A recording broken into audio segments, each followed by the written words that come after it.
All right, good day, good morning. It's your boy Dom, back again. It's currently 4:03 a.m. I gotta get to work in 27 minutes, basically.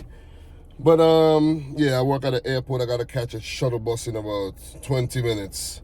So whatever I have to read, I'm gonna read it right now. Am I surprised by this result? Hell yeah. I did not get to put out a prediction video because of, I don't have a lot of time because I got to work early and then the games start like midday and, I don't have any time to make any videos. So, second round of matches, I got you.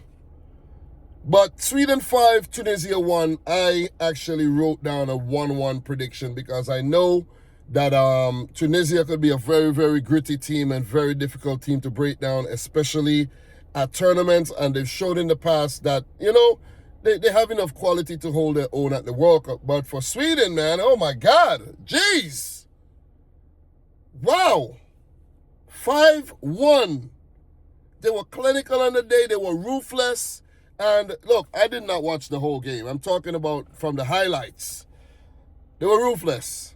And they punished almost every mistake by Tunisia and put themselves in a really, really good position here in Group F that also has Japan and Netherlands. So let's say, for example, if Sweden had drew this game, that would not have been a great result because then they have to find a way to get a result against both Japan and the Dutch, and that's going to be more difficult. So the game where you're most likely to pick up 3 points in, get your 3 points, handle business, and then things are going to, be more clear from here in what you need to do.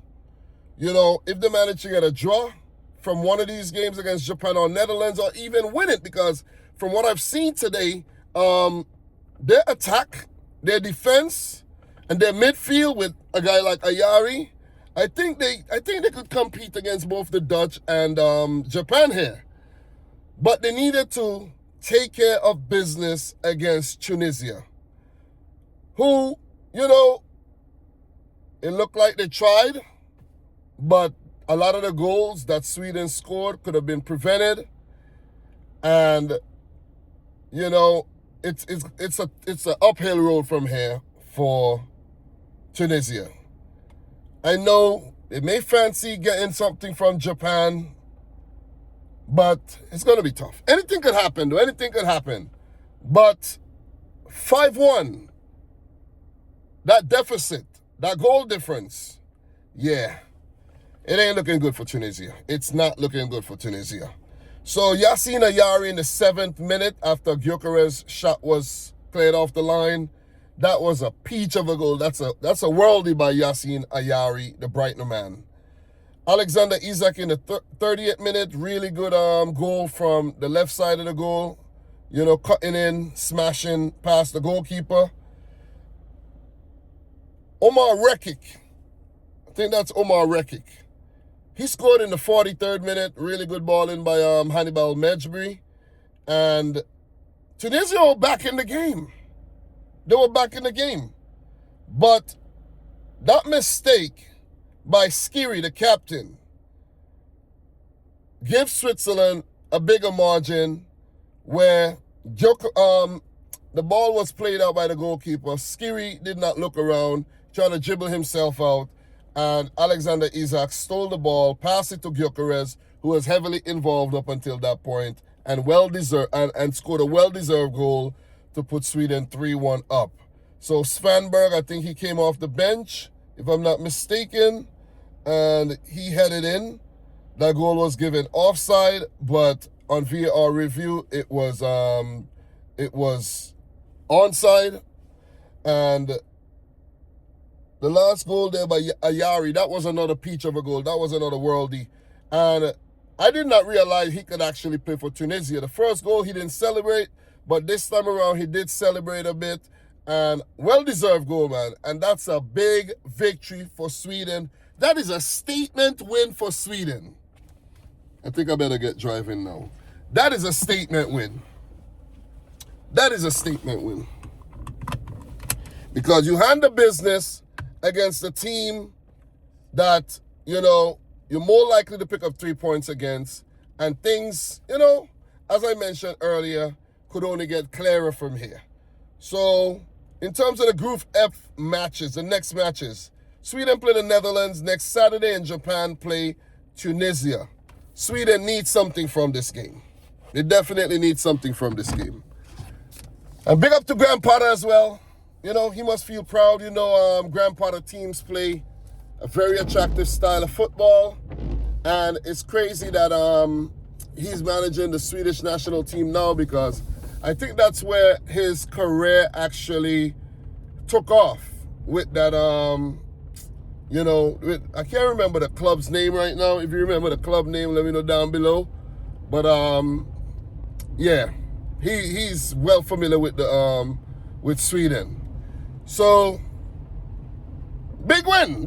It's just a quick fire reaction, guys. Did not get to watch the game because obviously I got to go to work early. But what I'm going to do when I get to work, I'm going to look for either an extended highlights package or look to watch the replay again. So I keep up to date. We got games today, a lot of games today coming up, and I haven't even I didn't even get to put out my prediction, guys. I didn't get to put out any prediction. So today, let me pull over a little bit here. We got Spain versus Cabo Verde, the debutants. I'm going to actually go for Spain to win that game. That should be a straightforward victory for Spain, right? But Cabo Verde would want to prove me wrong. Next up, we have Belgium versus Egypt. That's a good game, but I do fancy Belgium taking the 3 points from this Group G fixture. Another fixture in Group H, Saudi Arabia versus Uruguay. Guys, anything can happen. Saudi Arabia, you know, they defeated Argentina at the last World Cup, the eventual champions. So, guys, this one's going to be tough. But I'm going to say, this one's hard. Uruguay, I'm going to underestimate Saudi Arabia.